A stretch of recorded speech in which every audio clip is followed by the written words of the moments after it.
First ever factory of Mukunda Jewelry. Purvi grand opening November 1 KPHB లో.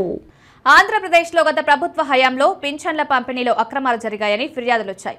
ఈ మేరకు కూటమి ప్రభుత్వం నకిలీ పింఛన్ల అంశంపై విచారణ చేపట్టింది. నకిలీ పింఛన్లను గుర్తించడానికి క్షేత్రస్థాయిలో తనిఖీలు నిర్వహించారు. ముఖ్యంగా దివ్యాంగులకు హెల్త్ కేటగిరీలో ఇచ్చే పింఛన్లలో జరిగిన అక్రమాలను పరిశీలించడానికి ప్రభుత్వం వైద్య బృందాలను నియమించింది. దివ్యాంగుల వైకల్యం స్థాయిని పరిశీలించి అర్హత లేని వారికి గత ఆగస్టులో ప్రభుత్వం నోటీసులు జారీ చేసింది. ఈ అర్హత లేని వారికి పింఛన్ నిలిపివేస్తామని ప్రభుత్వం ప్రకటించింది.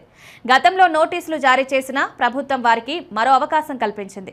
వారి వైకల్యంపై పునఃపరిశీలనకు మరో అవకాశం ఇవ్వాలని ప్రభుత్వం నిర్ణయించింది.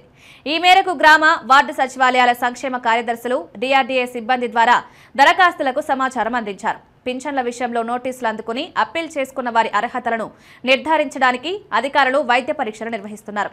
పింఛన్ల విషయంలో అప్పీల్ చేసుకున్న వారి అర్హతలను అధికారులు ఇప్పుడు వైద్య పరీక్షల ద్వారా నిర్ధారించనున్నారు. సదరం ధృవపత్రాలను పరిశీలించడంతో పాటు వైకల్య శాతాన్ని కూడా నిశితంగా తనిఖీ చేస్తారు. ఈ పూర్తి వివరాలను గ్రామీణ పేదరిక నిర్మూలన సంస్థకు ప్రభుత్వానికి పంపించనున్నారు. వైద్య పరీక్షల్లో 40% కంటే తక్కువ వైకల్యం ఉన్నట్లు తెలితే వారి పింఛన్లు రద్దు చేస్తారు. అనర్హుల్లో 60 ఏళ్లు పైబడిన వారికి వృద్ధాప్య పింఛన్లు మంజూరు చేస్తారు. ఈ ప్రక్రియ ద్వారా అర్హులైన వారికి పింఛన్లు అందేలా అధికారులు చర్యలు తీసుకుంటున్నారు. ఒకవేళ ఈ పరీక్షలకు హాజరు కాకపోతే పింఛన్ కట్ చేస్తారు. రాష్ట్రంలో పింఛన్దారులకు వైద్య పరీక్షలు బుధ, గురు, శుక్రవారాల్లో జరుగుతాయి. ప్రతి కేంద్రంలో రోజుకు 100 నుంచి 130 మందిని పరీక్షిస్తారు.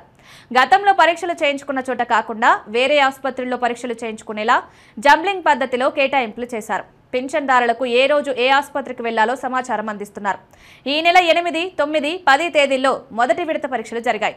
కొన్ని జిల్లాల్లో ఈ నెల 15 నుంచి 17 వరకు జరగాల్సిన పరీక్షలు వాయిదా పడ్డాయి. అయితే దీపావళి పండుగ తర్వాత ఈ నెల 22, 23, 24, 29, 30, 31 తేదీలలో నిర్వహించనున్నారు. ఇలా ప్రతి వారం 3 రోజులు పరీక్షలు కొనసాగుతాయి. వైకల్యాన్ని నిర్ధారించడానికి ఈ పరీక్షలు నిర్వహిస్తున్నారు. ఈ పరీక్షలన్నీ పూర్తయ్యేసరికి సుమారు 3 నెలల సమయం పడుతుందని అధికారులు అంచనా వేస్తున్నారు.